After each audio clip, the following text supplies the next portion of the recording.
डेरा इस्माइल खान से bureau chief Asad Abbas की report के मुताबिक जुडिशल मजिस्ट्रेट वन अदालत ने अली अमीन को 6 रोज़ा जुडिशल रिमांड पर सेंट्रल जेल डेरा मुंतकिल कर दिया। अली अमीन को हथकड़ियाँ लगाकर कैदियों की वैगन के जरिए जेल मुंतकिल कर दिया। अली अमीन का पहले मेडिकल चेकअप किया जाएगा, उसके बाद जेल भेजा जाएगा। अहाता अदालत में सिक्योरिटी के सख्त तरीन इक़दाम किए गए। अहाता अदालत में अली अमीन के भाई साबिक़ सूबाई वज़ीर फैसल अमीन, तहसील मेयर उमर अमीन और PTI के कारकुनान की कसीर तादाद में मौजूद थे। अली अमीन गंडापुर पर एक और सेल FIR भी अदालत में पुलिस ने जमा करवा दी। साबिक़ वफाकी वज़ीर अली अमीन गंडापुर पर ऑडियो लीक पर मुकदमा दर्ज कर लिया गया। ऑडियो लीक के मुकदमे में दहशतगर्दी की दफ़ा लगा दी गई। मुकदमात में अली अमीन गंडापुर को ज़ाती मुचलके पर रहा, जबकि 2 मुकदमात में जेल मुंतकिल कर दिया गया। अदालत ने पंजाब के ज़िले भक्कर और सरगोदा पुलिस को कागजात मुकम्मल करने की हिदायत की। इस्लामाबाद पुलिस को भी कागजात मुकम्मल करके जुमेरात को पेश होने का कहा। इस्लामाबाद और भक्कर पुलिस प्रोसीजर फॉलो नहीं करते। कागजात मुकम्मल ना होने पर पंजाब और इस्लामाबाद पुलिस अली अमीन गंडापुर को साथ नहीं ले जा सकती। अदालत का पंजाब और इस्लामाबाद पुलिस को कागजात मुकम्मल करके दोबारा अदालत से रजू करने का हुक्म। बिस्मिल्लाहिर्रहमानिर्रहीम। पहली बात तो ये है कि जब से ये साजिश के तहत ये हुकूमत आई है PDM की, तो इन्होंने जो एक तरीका वारदात पकड़ा हुआ है कि जिस तरह के हमारे लीडर इमरान खान के ऊपर इन्होंने अभी तक तकरीबन 180 जेली पर्चे काट चुके हैं हमारी लीडरशिप पे।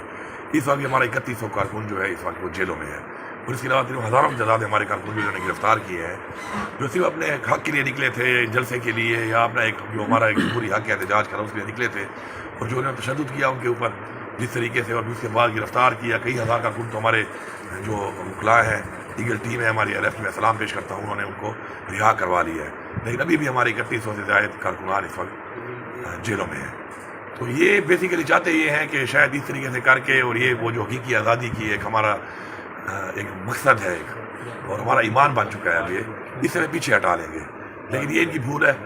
इमरान खान ने जो हमें एक रास्ता दिखाया है पाकिस्तान के लिए, इस्लाम के लिए और अपनी हकीकी आज़ादी के लिए, वो रास्ता पूरी कौम समझ चुकी है, और ये समझ चुके हैं कि अब ये इलेक्शन नहीं लड़ सकते, क्योंकि अवाम इनको जान चुकी है, वो इलेक्शन से भाग रहे हैं। हमारा एक लीगल राइट है, हमने इसमें थोड़ी हैं, और 90 दिन में इलेक्शन कराया, जिसके ऊपर मैं शुक्रगुजार हूँ सुप्रीम कोर्ट ऑफ पाकिस्तान का सलाम पेश करता हूँ कि उन्होंने आइन की पासदारी की, और उसके ऊपर उन्होंने इलेक्शन की डेट अनाउंस कर दी है। हम इलेक्शन चाहते हैं, और अवामी और जमहूरी एक तरीक़ाकार चाहते हैं मुल्क के अंदर, लेकिन इस तरीके से ये जेली FIR काट के ये हमें समझते हैं कि हमें पीछे हटा लेंगे, इसे तो ये इनकी बहुत बड़ी भूल है। हम इन चीज़ों से नहीं डरने वाले, हम इनका मुकाबला करेंगे, हमारे वर्कर मुकाबला करेंगे, हम मुकाबला करेंगे, हर पाकिस्तानी मुकाबला करेगा। मेरी हर पाकिस्तानी से गुजारिश है कि आज ये वक्त है कि पाकिस्तान को आज़ाद कराया गया था, हमारे मौजूदा ने उसकी जानी माली कुर्बानियाँ दी हैं। आज उस पाकिस्तान के लिए हमने फैसला करना है, क्या पाकिस्तान हमने इन चोरों के हाथ में देना है जिन्होंने पाकिस्तान का जो पहले हाल किया और अब हाल कर रहे हैं, या हमने पाकिस्तान को खुदमुख्तार मुल्क बना रहा है, और उसके लिए इलेक्शन ज़रूरी है। इलेक्शन ये नहीं करा रहे। मेरे हाथ तक जो है यहाँ पर मैं बताना चाहता हूँ ख़ास तौर पे पाकिस्तान की आवाम को, डी खान की आवाम को, कि ये लोग पिछले काफ़ी अरसे से मेरे ऊपर जेली FIR काट रहे हैं।